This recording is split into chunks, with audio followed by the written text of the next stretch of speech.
എനിക്ക് രസകരമായ ഒരു അനുഭവം ഓർമ്മയുള്ളത്. ഞങ്ങള് ബാബു ഞാനെല്ലാം കൂടി കുഞ്ഞാൽ സാഹിബിനെ കാണാൻ ചെന്നിരിക്കും. അപ്പൊ നിങ്ങൾ പറഞ്ഞ പോലെ ഒരു പ്രായം ചെന്നൊരു മനുഷ്യൻ മലപ്പുറത്ത് ഏതോ ഗ്രാമത്തിൽ നിന്ന് അവിടെ വന്നതാണ്. അപ്പൊ കുഞ്ഞാൽ സാഹിബിനെ കാണണം എന്ന് പറഞ്ഞു. അപ്പോൾ ഉബൈദ് മാഷാണ് കൊണ്ടുവരുന്നത്. കൊണ്ടുവന്ന് അവിടെ നിർത്തി. അപ്പൊ മൂപ്പർക്ക് വീട് പണി നടക്കാണ്. അപ്പൊ 4 വാതിൽ വെക്കണം. അപ്പൊ 4 വാതിൽ എന്ന് പറഞ്ഞാൽ എത്ര പൈസയാവും എന്ന് ചോദിച്ചു. കുഞ്ഞാൽ സാഹിബ് ഇതിനെ പറ്റി ഒന്നും പോകില്ല, അത് നോക്കിയിട്ട് ചെയ്തു പോയത്, അത് ചെയ്തു കൊടുത്താളി എന്ന് പറഞ്ഞു. അങ്ങനെ ഉബൈദ് മാഷ ഈ ആളെ കൊണ്ടങ്ങ് പോയി. കുഞ്ഞാൽ സാഹിബ് ഞങ്ങളോട് കേട്ടോണ്ടിരിക്കുക. അപ്പൊ ഞങ്ങൾ പറഞ്ഞ കാര്യം പിന്നെ ഒന്ന് ഉബൈദ് മാഷിന്റെ കൊലപ്പെടുത്താൻ ഒരു ബെല്ലുണ്ടല്ലോ, അതിങ്ങനെ അടിച്ചു.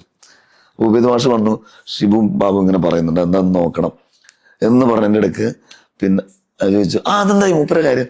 അത് ഞാൻ 12,000 റുപ്യ കൊടുത്തു. എന്താണ് ഉബൈദ്, 12,000 ഇപ്പൊ മൂപ്പർക്ക് ഡോറും കട്ടിലും കൂടി കിട്ടും, അതിനൊരു 10-25,000 റുപ്യെങ്കിലും ആവൂലേ, അതങ്ങ് കൊടുത്തയക്കണം. എന്നാ പിന്നെ മൂപ്പര് വേറെ അന്വേഷിച്ച് നടക്കണ്ടല്ലോ, വന്നിട്ട് അത് വിളിച്ച് കൊടുക്കുക. അറിയുന്ന ആളാണെങ്കിൽ ഇനി അവിടെ നിന്ന് മൊത്തം പൈസ കൊടുത്താളി, ഇനി അതിനു വേണ്ടി അയാൾ വേറെ അന്വേഷിച്ചെടുക്കും.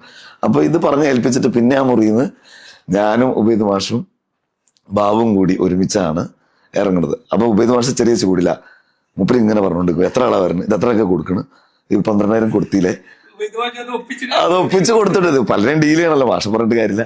അപ്പൊ മൂപ്പര് ഡോർ വന്നിട്ട് വീണ്ടും ഉബൈദ അത് ഫുള്ള് കൊടുത്താൽ കേട്ടോ. ഇനി മൂപ്പര് നടത്തി എന്ന് വെച്ചാൽ ആ മനുഷ്യനാണ് ഒരു 10-25 റുപ്യ ചെലവുള്ളതാണെന്നും നമ്മൾ 12 കൊടുത്താൽ ചിലപ്പോൾ അത് പൂർണ്ണമായിട്ട് നടക്കില്ല, പിന്നെയും ആ മനുഷ്യൻ അത് അന്വേഷിച്ച് നടക്കേണ്ടി വരുന്നൊക്കെ ഈ സെക്കൻഡിൽ റീഡ് ചെയ്ത് വിടാതെ വിടുകൂടി അവിടുന്ന് ആ പ്രദേശത്തെ ആളുകൾ വിളിച്ചിട്ട് ഇന്നൊരാൾ വന്നിരുന്നു, ഒന്നും കൂടി വരാൻ പറയുന്നു പറഞ്ഞിട്ട് അങ്ങനെ ചെയ്തയച്ചു എന്നുള്ളതാണ്.